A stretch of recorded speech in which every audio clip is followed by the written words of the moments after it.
বানাক্ৰান্তৰ কাষত এইবাৰ জনপ্ৰিয় অভিনেত্ৰী আইমি বৰুৱা বিতৰণ কৰিলে সাহায্য সামগ্ৰী। নমস্কাৰ, স্বাগতম জনাইছোঁ আপোনালোকক to the news Assam 24 YouTube চেনেলৰ অন্য এটা ভিডিঅ'লৈ। ৰাজ্যৰ ভয়াৱহ বান পৰিস্থিতিত আৰ্তজনৰ সহায়ৰ বাবে চৰকাৰে চেষ্টা অব্যাহত ৰাখিছে যদিও তাৰ লগতে বানাক্ৰান্তৰ সহায়ৰ বাবে ওলাই আহিছে বিভিন্নজন।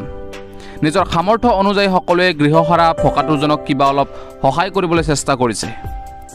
জনপ্ৰিয় অভিনেত্ৰী তথা মন্ত্ৰী পীযুষ হাজৰিকাৰ পত্নী আইমি বৰুৱাইও বানাক্ৰান্তৰ বাবে সাহায্য প্ৰদান কৰিবলৈ ওলাই অহা পৰিলক্ষিত হৈছে।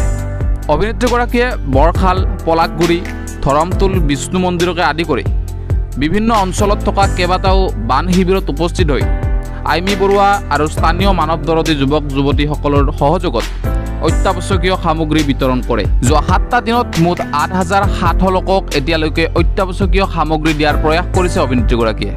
উল্লেখ্য যে এটা শিবিৰত মহিলাসকলে শৌচাগাৰৰ অসুবিধাৰ কথা অৱগত কৰাত আজি আবেলিৰ পৰা ব্যৱহাৰ কৰিব পৰাকৈ দুটা অস্থায়ী শৌচাগাৰৰ নিৰ্মাণৰ ব্যৱস্থা কৰি দিয়ে জনপ্ৰিয় অভিনেত্ৰী আইমি বৰুৱাই।